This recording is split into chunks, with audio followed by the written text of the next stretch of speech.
எல்லாரும் ஆபிரகாமை குறித்து பேசுகிறார்கள், ஈசாக்கை குறித்து பேசுகிறார்கள், ராகேலை குறித்து பேசுகிறார்கள், யாக்கோபை குறித்து பேசுகிறார்கள்.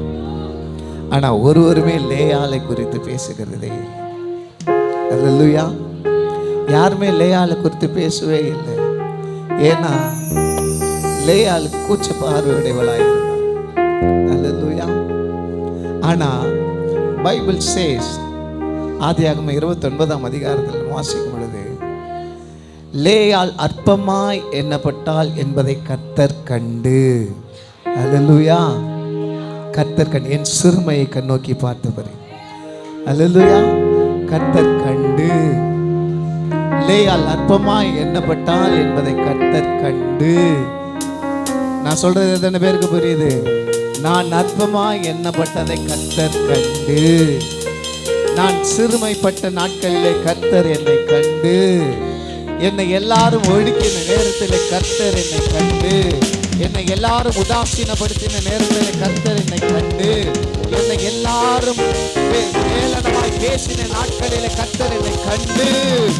அல்லேலூயா. பீலகாய் ரோகி, என்னை காண்கின்ற தேவன் பீலகாய் ரோகி, என்னை காண்கின்ற தேவன் திருமலை கண்ணோக்கி பார்த்தவரே, எளிமையை கை தோற்ற வந்தவரே, திருமலை கண்ணோக்கி பார்த்தவரே, எளிமையை கை தோற்ற வந்தவரே, உலகப்பட்ட என்னை இன்னும் சேர்த்துக் கொண்டீர், ஒதுக்கப்பட்ட என்னை பெரிய காரியாய் மாற்றினீர். யோகி, என்னை காண்கின்ற தேவனே, யோகி, இந்த ஜீவனியோகினி, யோகி, என்னை காண்கின்ற தேவனே, யோகி, இந்த ஜீவனியோகினி.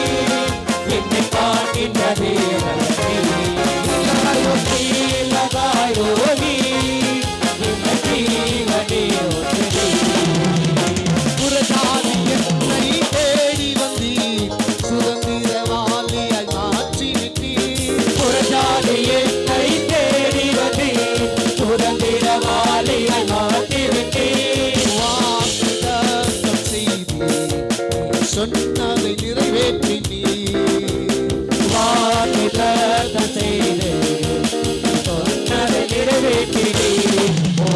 ஓகி லகாய் யோகி, என்னை காண்கின்ற தேவனே, லகாய் யோகி, இந்த ஜீவனியோகினி, லகாய் யோகி, என்னை காண்கின்ற தேவனே, யோகி, இந்த ஜீவனியோகினி. வனாந்திரம் என் வாழ்வானதே, பாதைகள் எங்கும் இல்லாததே, வனாந்திரம் என் வாழ்வானதே, பாதைகள் எங்கும் இல்லாததே.